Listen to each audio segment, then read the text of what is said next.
గోపి, నీ తరఫున ఏ లాయర్ని నియమించుకోలేదు. ఎందుకని? నా తరఫున నేనే వాదించుకుందామని. అంటే భారతీయ శిక్షా స్మృతుల నెంబర్లు చెప్పే శక్తి నాకు లేకపోయినా న్యాయం అనే గొప్ప శక్తి నా పక్కన ఉంది. నిర్దోషణనే నిజం నా గుండెల్లో వెలుగుతోంది. సార్, నేను ఒకరిద్దరు సాక్షులు విచారించాలి. అందుకు మీరు అనుమతించండి. ఆల్ రైట్, ఎవరిని పిలవమంటావో చెప్పు. Thank you sir.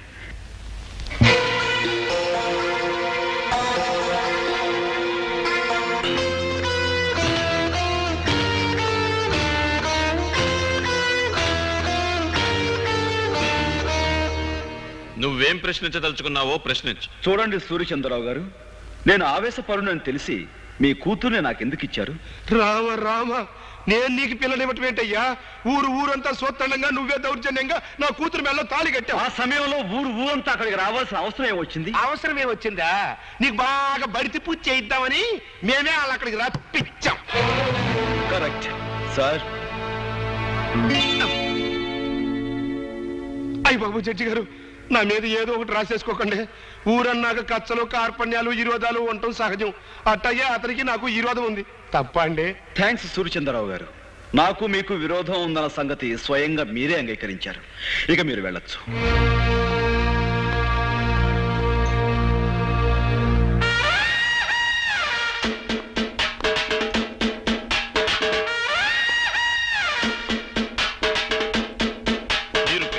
బోన్లోకి వచ్చి నిలబడ్డారు.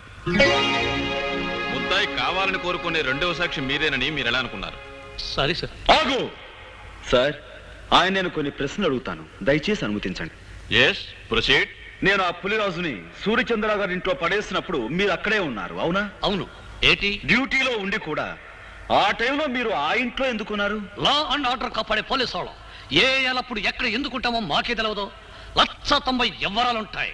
ఆ 191 ఎవ్వరంగా నన్ను అప్పుడే ఎందుకు అరెస్ట్ చేయలేదు? అదేం ప్రశ్న? నువ్వు మాకు చిక్కుకుండా పారిపోయావు. పారిపోయేంత పిరికివాడు కాదు ఈ గోపి ఇన్స్పెక్టర్. పులిరాజు బతికే ఉన్నాడు కాబట్టి నువ్వు నన్ను అరెస్ట్ చేయలేకపోయావు.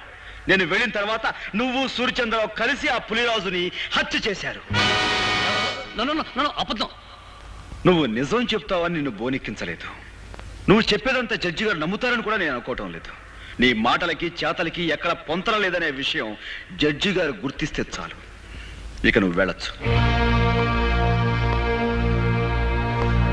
మిస్టర్ గోపి, నీకు ఆ సూర్యచంద్రరావు గారికి మధ్య శత్రుత్వం ఉందని, అసలే గారి మాటలకి చేతలకి పొంతన లేదని నిరూపించినంత మాత్రాన వాళ్ళు నేరస్తులు అయిపోరు. ఏదైనా జరిగితే అది జరిగిందని సాక్ష్యం ఉండాలి. నేనే హత్య చేశానని, ఆ హంతకు నేనే అని చెప్పే సాక్షులు ఎవరున్నారు? నువ్వు పులిరాజు శవాన్ని మోసుకొస్తుండగా ఊరంతా చూసి పులిరాజు శవాన్ని కాదు, స్పృహ తప్పిపోయిన పులిరాజు. నువ్వు గట్టిగా వాదించినంత మాత్రాన లాభం లేదు. పులిరాజు బ్రతికే ఉన్నాడని సాక్ష్యం కావాలి.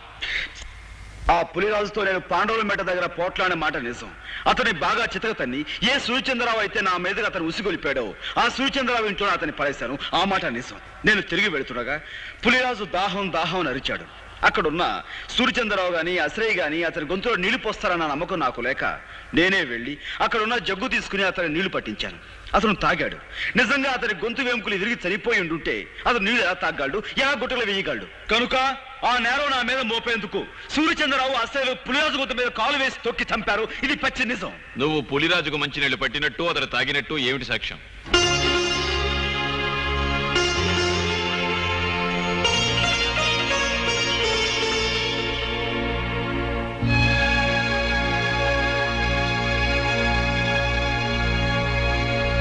నువ్వు చెప్పేదానికి సాక్ష్యం ఏదైనా ఉంటే చెప్పు. ఆ ప్రత్యక్ష సాక్షి ప్రస్తుతం ఇక్కడ లేరు.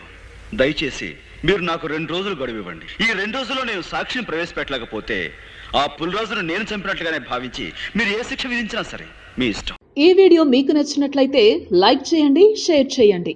ఇలాంటి మరిన్ని సరికొత్త సినిమా వీడియోల కోసం ఛానల్ ని సబ్స్క్రైబ్ చేయండి.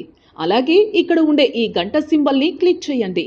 మేము అప్డేట్ చేసే ప్రతి వీడియో నోటిఫికేషన్స్ మీకు వచ్చేస్తాయి.